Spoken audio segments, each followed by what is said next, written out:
Bucky, there's an illness going around in this North Country. I mean, in this harsh winter that we're having right here in the Northeast, people are staying inside and they're starting to go stir crazy. I mean, they have some foolish antics and they're starting to really go nuts. Tara, you don't have to tell me about it. Being a New Hampshire boy, I used to live in a geodesic dome in the middle of the woods in Ellsworth, New Hampshire, where half the time the power would go out. So it's 6 one, half a dozen in the other, because you want to be inside where it's warm, but then you get restless and you want to go outside and do something. Yeah. Cabin fever causes people to make some really foolish decisions. I mean, Bucky, they end up in some really hairy predicaments. Just good thing that we have some people that'll help get us out of them. That is so true. That's true. Town New London has 5 bodies of water: Little Lake Sunapee, Messer Pond, Otter Pond, Big Lake Sunapee, and Pleasant Lake. And when you have a variety of different lakes and ponds with different thicknesses, the ice forms at different times. So Little Lake Sunapee and Otter Pond may be safe, but Big Lake Sunapee, or this lake in particular, Pleasant Lake, is not safe.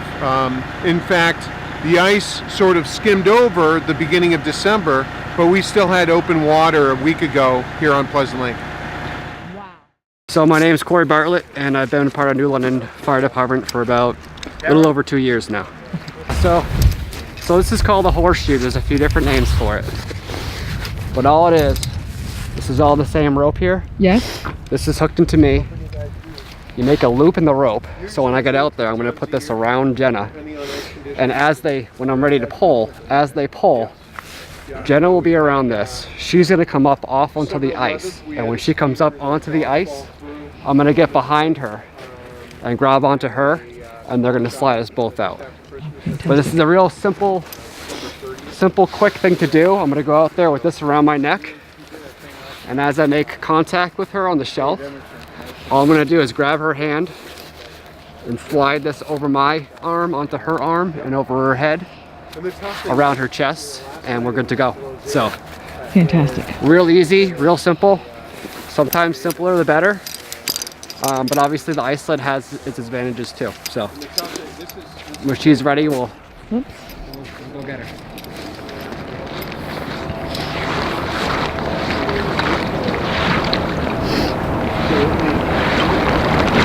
Is it cold? For me, as a rescuer, Yeah.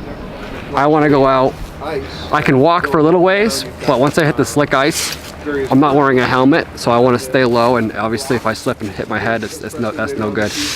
So I'm gonna crawl out once I get closer to her. You want to communicate with her, make sure she's alone, and if she can help you, you can tell her to kick and pull. But if not, then you just wrap this around her and we'll get her out. Fantastic. So.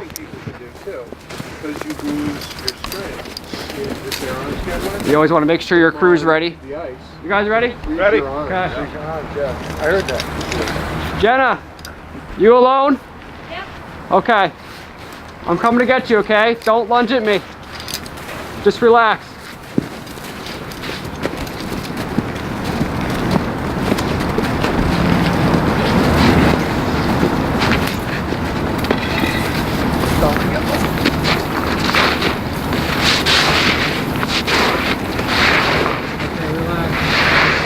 Your hands on the shelf. I'm gonna put this rope around you, okay? So by going down on his knees as opposed to walking, he's dispersing his weight and trying to not break through. Very difficult to get conditions, especially when you're trying to have a victim stay calm. As I tell him to pull you, I'm gonna hit your feet. Kind of shimmy this over on the base. So as soon as you slide, I'll move that over. Alright? Yep, but I don't hold on to the rope, right? You can if you want. This up here. Ready? Good pull, good pull.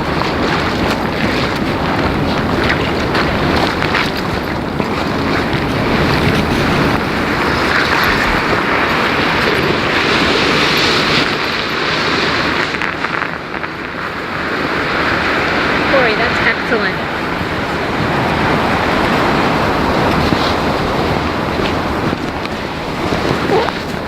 That's good. You good? Hold up.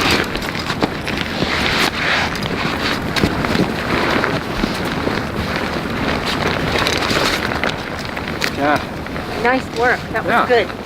I like that one the best, I think. It's just...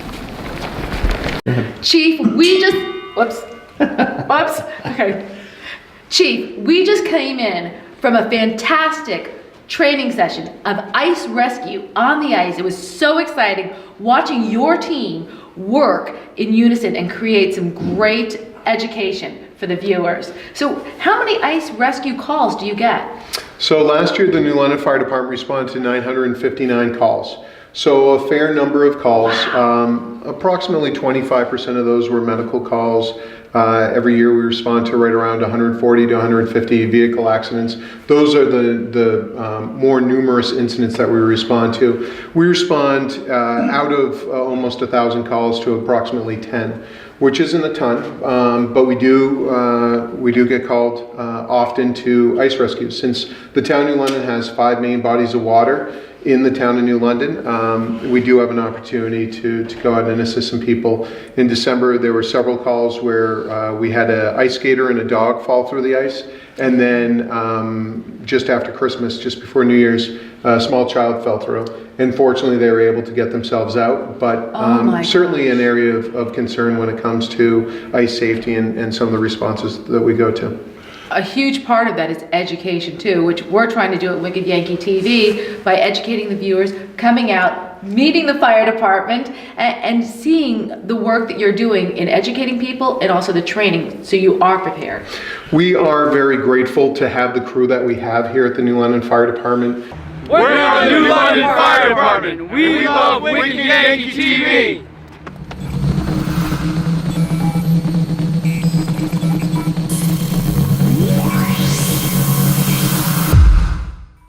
We're here at New London Hospital in New London, New Hampshire. This week, Bucky and I with Wicked Yankee TV have seen some incredible temperatures, -5, -10 degrees, very dangerous conditions. So we decided to talk with Dr. David Corbin, an emergency room physician that sees some serious cases, and he's going to be able to share with our viewers some of the things that we can look out for and how to take care of ourselves in these extreme winter conditions. So thank you so much for joining us. Yeah, I thank you. appreciate it. Yeah. So Doctor, what type of things do you see in the emergency room that are weather related? Well, I would say primarily we see automobile accidents, we see slips and falls on the ice, and then we see a lot of hypothermia and frostbite injuries.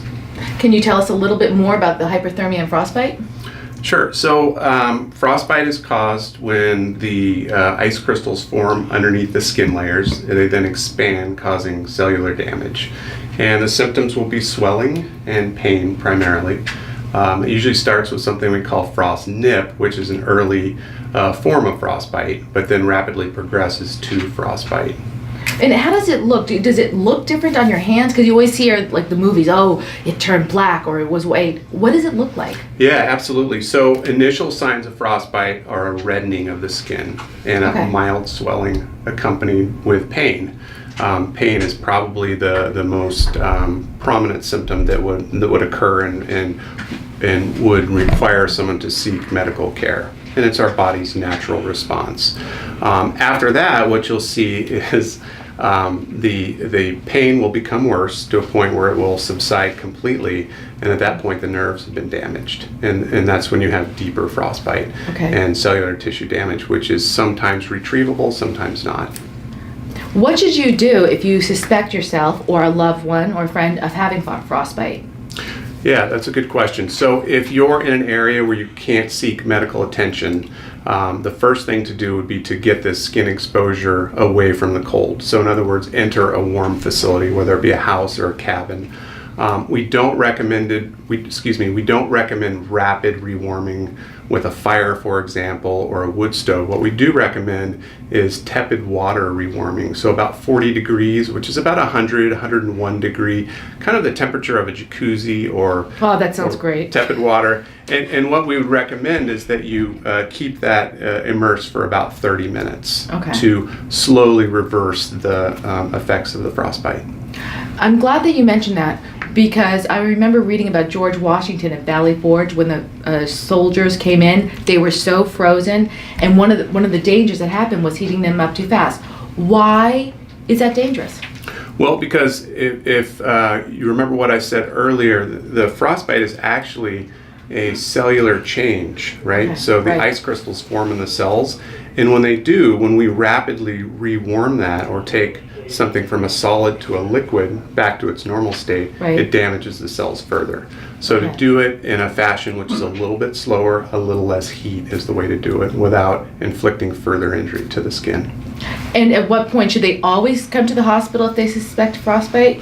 Not necessarily. I think, if you just have frost nip or the early signs, you can certainly do this at home. Right. So the most common, because we're on the subject, the most common place to get frost nip or frostbite is the fingers, Okay. but then followed quickly by the ears and the nose. Okay. Because the blood flow to those areas isn't as high as other areas. What can people do when they go out to these extreme temperatures? And sometimes it's the wind too that can cause this Absolutely, damage. yeah. And people don't think about that all the time. They look at the Right. temperature, they're not realizing wind chill. It's called wind chill for a reason. Yeah. What can they do to prevent frostbite with what they wear? So the most important thing that they can do to prevent frost nip and frostbite is to cover all of your extremities. Okay. So you should never go out without gloves on. You should never go out with at least a ski type hat or even a facial covering. Okay. A lot of people recommend scarves around the neck, thick socks will also help. But any exposed skin is clearly susceptible to frost nip and frostbite, especially the last few days that we've had. No, it has been painfully cold. And that brings us to our next subject, hyperthermia. Or hypothermia. Hypo, I'm saying, okay. I said it wrong. Hyper is too hot, hypo is too cold. So it's important to get that term right. What exactly is hypothermia and how to prevent and take care of that? Yeah. So hypothermia is another dangerous condition brought on by cold weather. First of all, hypothermia can be exacerbated by certain conditions. Some we have control over and some we don't. For example, extremes of age. Young people and the elderly are more susceptible to hypothermia. Why? Why are they more susceptible? Well, it's the body surface area, and the young people tends to radiate out more heat, so they lose heat faster. I didn't know that. And then the elderly folks tend to they're not able to generate a metabolic component to warm themselves. For example, when you get cold, you probably develop a shivering sensation. Or that's delayed. Jump up and down you like jump up that. and down. Yeah, 'cause I'm freezing. And so those are mechanisms to help combat hypothermia. In the elderly, it's not always possible. Right. One thing we found out about cabin fever is it actually can be pretty funny. I mean, hilarious even. Tara, you can't imagine the things I've seen being from New Hampshire this time of year and this harsh season. It's hard to imagine.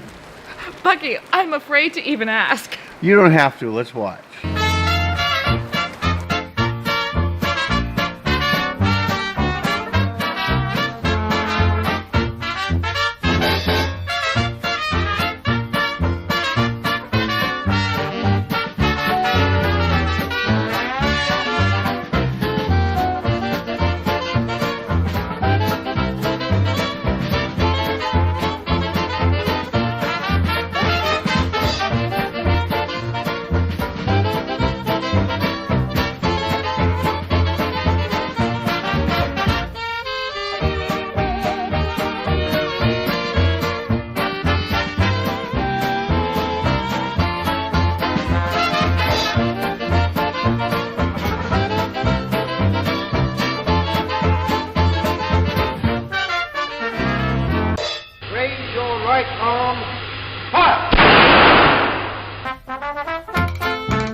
Lori, cabin fever hits us all at one time or another when we're all cooped up in the house. So what are some great ideas that people can do during the day or night when they're stuck in the house in the bitter cold? Stuck in the house. Toilet repair. I've been putting it off. I know I need it, but I'm putting it off. I'm going to watch YouTube, get an idea, take a picture of the inside of your toilet tank and bring it with you so that we can match up, because we must have 25 different ones of these. And that's for a different real toilets. problem if your toilet's not working. That is Big so funny. problem. I love the bird feeders in the wintertime. It's very important to make sure that the birds are well fed. It's a great source of entertainment. And look at all the varieties of bird seed. It's absolutely fantastic. Even little nuggets. So get your bird houses and your bird feeders. It's very important, and it's a great way to keep yourself entertained in the cold winter.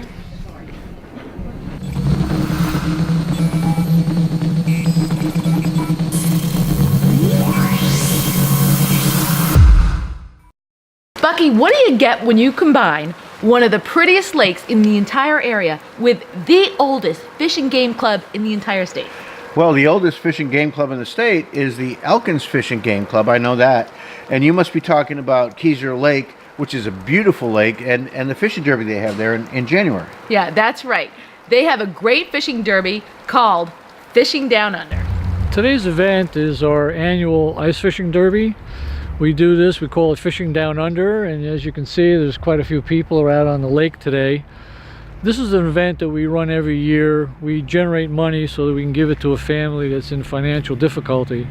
But the beauty of the event is also that people can come out, do some ice fishing. We let the kids fish for free in the tournament, and they learn about the basics of ice fishing, how to use the tip up, how to drill the holes, information like that. So it's a lot of fun for families to come out and do their activities on the ice. And it's a great day today, so we've been very lucky that we're here. There's no rain, no snow, no wind, so really nice day. The nice thing about the fishing today is the free fishing day that the New Hampshire Fish and Game has. Every year they have 2 days, one in the winter and one in the summer for free fishing. And today happens to be one of those days. You don't need a license to fish. However, for a tournament, you do have to have a license. And getting a fishing license is very important, because all the money that's taken in by New Hampshire Fish and Game licensing goes for conservation, it goes for awareness, it goes for stewardship.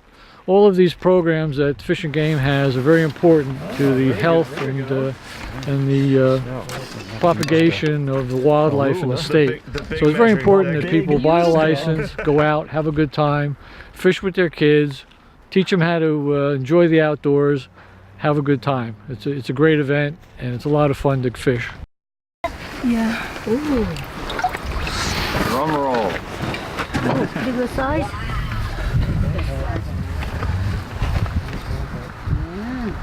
14 inches. We have a new leader and the longest other. 14-inch hornpout. Beautiful. Yeah. We haven't had a hornpout come out of our tournament, and I don't think in the 4 years, 5 years. We had one. Yeah. Did we have a hornpout? We did have one year, but that's not lately. Yeah, that's Dave, a nice hornpout. Dave, what's a hornpout? A hornpout is basically a catfish. It's freshwater catfish. That's the edible? They are very, very good eating. Kezar is a very nice lake. It's not very deep. It's one of the ones that's basically one of the more shallow. So the ice is quite thick today. It's probably about a good 2 feet thick. And it's quite a nice, nice body of ice to do ice fishing on, because you can put vehicles on the ice without having to worry about going under. Main thing to stay away from, like over on the side, is an outlet. So over there you got to be careful, because the water is flowing out, so the ice is going to be thinner. Same thing up on the top, and that corner is where the inlet is. A little bit thinner there because the ice is flowing, you know, the water is flowing under the ice. It makes it a little bit more dangerous, so you have to be careful when you have that situation. Well, you got quite a few people here. How many years you been doing this? This is our 5th year. 5th year. Yeah, 5 years we've been doing this, and each of the events that we had, you know, all the money has gone to a family that was in financial difficulty. So we try to help out a local family that's kind of up against it financially, and everybody has a good time. Kids enjoy it, you know, they're out with their dad or mom and they're out on the ice having a good time. And then of course all the guys that come and the gals that come, they all compete against each other. So they'll come 2 or 3 at a group, and they'll all try to beat each other up on who caught the biggest fish. Oh, that's very cool. That's a lot of fun. Yeah. Yeah, it really is. It's a good event. Well, good for you for putting this on and helping other people. That's Well, hey, we important. enjoy it very much. It's important. Yeah, we enjoy it.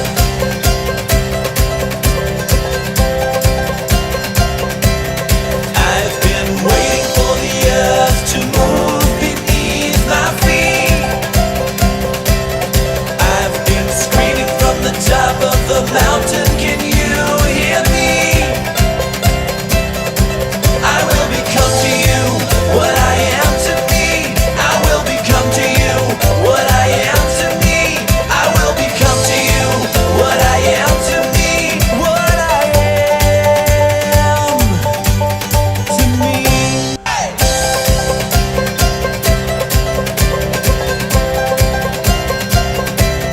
I've been waiting for the earth to move beneath my feet.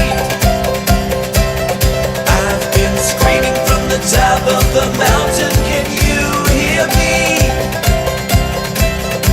I will become to you what I am to me. I will become to you what I am to me. I will become to you what I am to me. What I am. What I am, what I am, what I am. What I am, what I am, what I am. I've been waiting for the earth to move beneath my feet. I've been screaming from the top of the mountain, can you hear me?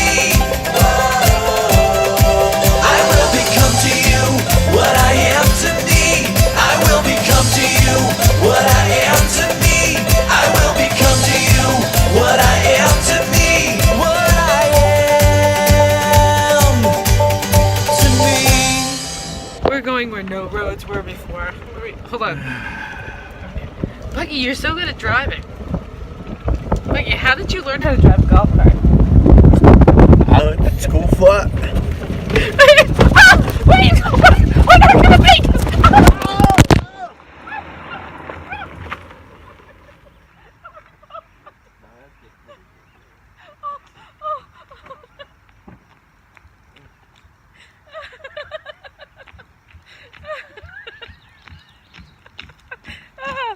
Wait a second, hold on.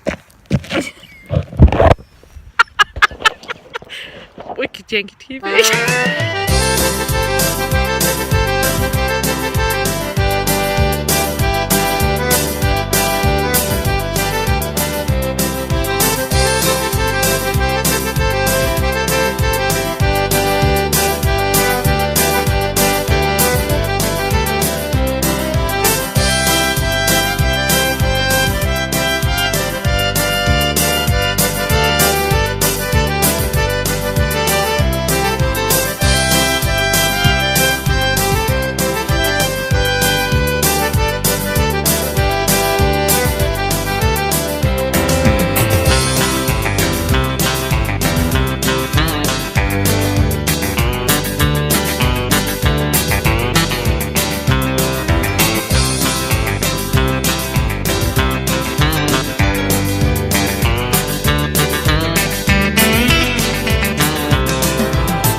We're the Bros family. We're from New Hampshire and we are Wicked Yankees. We love watching Wicked Yankee TV.